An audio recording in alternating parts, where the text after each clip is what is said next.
在上一期吸尘器大横屏的选品阶段，我发现当时在做自动集成功能的吸尘器是真不多。但仅仅是过了3个月，打开京东、天猫，你会发现部分品牌是有在卷自动集成功能的趋势。那么有必要为了自动集成功能而去加钱吗？目前吸尘器市场上拥有自动集成功能的吸尘器并不多见。像提到了吸尘器，就离不开的牌子戴森，它的旗舰产品 G5 售价6000，却也没有带集成功能。吸尘器发展100多年至今，厂商们似乎已经把吸尘器卷到天花板了。如果再一味的卷吸入功率、续航、刷头这些，似乎没啥意思了。而自动集成这个在扫地机器人上经常见到的，在吸尘器上还是新鲜玩意的功能，开始被厂商重视起来，自然是极好的。它解决了吸尘器倒灰尘容易扬尘的问题。每次看到堆积了一段时间的灰尘、毛发、垃圾，从尘杯碰出来那一刻，还是忍不住闭上眼睛，屏住呼吸。尘土飞扬，毛絮呢还容易残留在杯内，需要用手掏，清洁起来还是蛮糟心的。而且扬起来的灰尘对于有哮喘、鼻炎的用户可就不太友好了。那自动集成功能就规避了扬尘这一问题，用完后轻松一放，尘杯里的垃圾自动集于基站的集成袋中，避免了接触尘埃带来的过敏风险。再一个，自动集成功能每次集成其实都是对尘杯和其他过滤组件进行一次清洁，能够缓解吸力衰弱。内行人其实都知道，吸尘器它是有吸力衰弱这一情况的，主要原因呢是灰尘吸附在过滤组件上，这也是为什么吸尘器用久了没有清洁，感觉吸力不如以前猛。像上一期吸尘器横屏里面，明明 Z10S 的纸面吸力比 V12S 要小，实际体验上却是吸力更大的原因。因此，清洁吸尘器本身也是很有必要的。那这样看，自动集成功能可以帮你省去维护吸尘器这一步骤。那以上这几点只是理论上的结论，实际情况又是怎么样的？那这一次我们带来了追觅最具代表的4款吸尘器。追觅 V12S 售价1599，拥有185A 瓦大吸力，3个刷头覆盖家庭清洁多个场景。目前追觅吸尘器里边性价比最高的。追觅 V16 Pro 售价1999，目前追觅最强吸力单机，拥有215A 瓦大吸力，清洁能力呢是目前追觅吸尘器里面最顶的，配备的刷头种类也是最多的。追觅 Z10S 售价2499，是追觅的首款自动集成吸尘器，吸力为170A 瓦，2.5升的尘袋可以做到90天不用倒垃圾，刷头数量为4个。追觅 Z20S 售价3499，是追觅的最新款自动集成吸尘器，吸力升级到了200A 瓦，刷头相比于上一代新增了地毯刷。那从表格可以看到，追觅 Z20S、Z10S 这里带有自动集成功能的吸尘器，在各个方面的参数配置其实和单机版是差不了太多的。再一看好像没有购买自动集成功能的理由，但实际情况呢，还是得先做测评再给结论。为了验证传统吸尘器一键倾倒方式干净还是自动集成方式干净，我们准备了荧光粉吸入尘杯到2/3的容量，随着砰的一声，一键倾倒方式的 V12S 和 V16 Pro 瞬间来到了先进。可以看到垃圾桶周围都遍布了荧光粉，过滤组件上也是粘附了不少荧光粉，而自动集成的 Z10S 和 Z20S 完全没有看到一粒荧光粉飞出，扬灰什么的直接不存在。拆开取出过滤组件，可以很直观的看到 Z10S、Z20S 跟 V12S、V16 Pro 的过滤组件荧光粉贴附程度差距。在实际清洁卫生过程中，尘杯里可不只是装满灰尘，还有些毛发混合在一起卡在尘杯上。普通吸尘器一键倾倒还得用手掏，自动集成只要10秒就可以把尘杯给清理干净，整一个爽字了得啊！另外，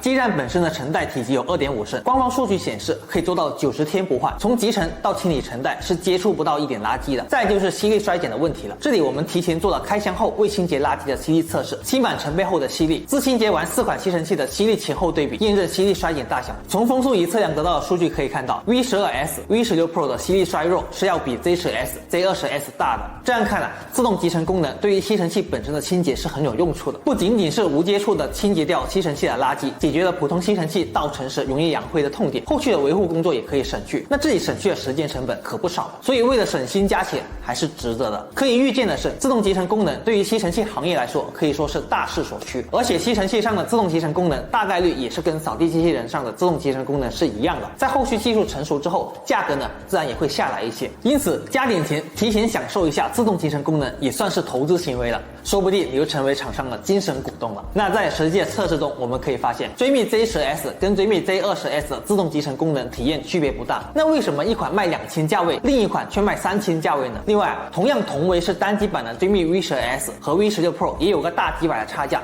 到底区别在哪？带着这个疑问，我们对追觅的这4款吸尘器进行一次清洁能力测试。我们用面粉和更细腻的滑石粉作为测试物，可以看到4款吸尘器都可以做到一遍过，推送过程中也没有出现尘土飞扬的先进情况，干净程度能打满分，瓜子皮这类常见的颗粒物垃圾也是一遍过，瓜子皮服服帖帖进洞，绝大部分干垃圾在机器来回拉动一遍后即可全部清理干净，而且也没有出现垃圾自己吐出来的现象。那木地板也好，普通瓷砖地板也罢，大部分人之所以想要购买吸尘器，更多的还是想要清理除了地板以外的地方。毕竟吸尘器可更换刷头的优势就体现在这个方面了。沙发、桌面、地毯等等都能通过特定的刷头进行清洁，尤其是地毯清洁是多数人购买吸尘器的重点指标。把吸尘器所需的专业刷头安排上，这里只有追觅 Z20S 配备了专用的地毯刷，其余3款为贴边软绒刷，在地毯上散布日常常见的灰尘、宠物毛发、头发、薯片碎等垃圾。测试结果如下，4款吸尘器的表现都很不错，毛发、薯片碎基本吸干净，追觅 Z20S 明显要更出色，深层毛绒的成年薯片碎屑都清理干净了，体验相当 OK。看来升级的地毯刷还是发挥了不小作用的。墙角是我平时不怎么会清理到的位置，对于常见的清洁工具来说也不太好清洁，而追觅的这4款吸尘器刷头都做了贴边设计，所以依旧清理的比较干净。说是除螨，吸尘器的除螨功能更多的还是通过拍打配合大吸力来清理螨虫分泌物和人体皮屑。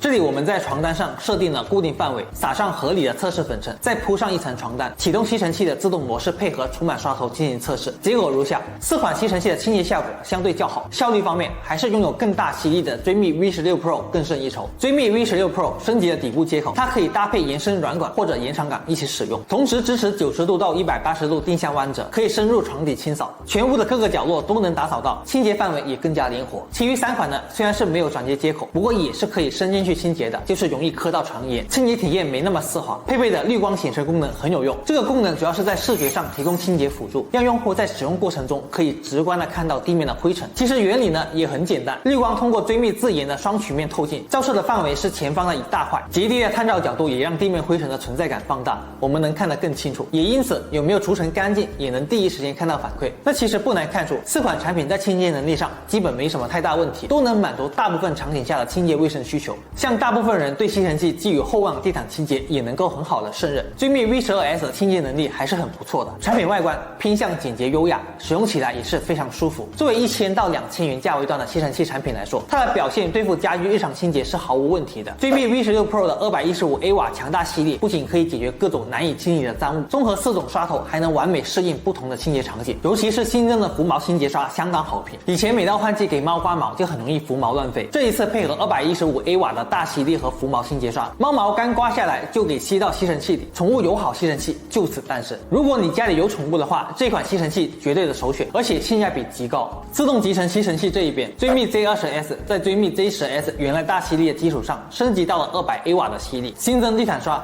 软绒地毯藏的垃圾、零食、碎屑、小颗粒物能打扫得更干净，是家里铺地毯的刚需，并且续航也提升到90分钟，预算充足的情况下可以选它。毕竟跟戴森 V12相比，价格更便宜的同时，吸力更大，刷头数量也要更多，还多了个自动集成功能。当然了，要是想要体验自动集成吸尘器功能，预算又没那么高的话，追觅 Z10S 还是值得考虑的，它的清洁能力也不弱。那站在消费者的角度来看，这些年吸尘器的迭代和更新，无不跟市场反馈和用户需求有了紧密的联系。大吸力、长续航，让当下主流吸尘器能够适应更多复杂的清洁环境。绿光显尘的出现，让消费者在使用吸尘器清洁时带来可视化。还有视频中展示的自动集成功能，确实能够在家务细节上让我们偷了懒。其实清洁电器在每一次更新迭代，都是为了让我们从繁琐、重复、没有意义的家务中解放出来。好了，以上就是陶阳本期视频的全部内容了。大家有什么想法和问题，都可以在评论区讨论交流，又或者是说一下你买过的吸尘器都遇到过哪些问题。我们下期见。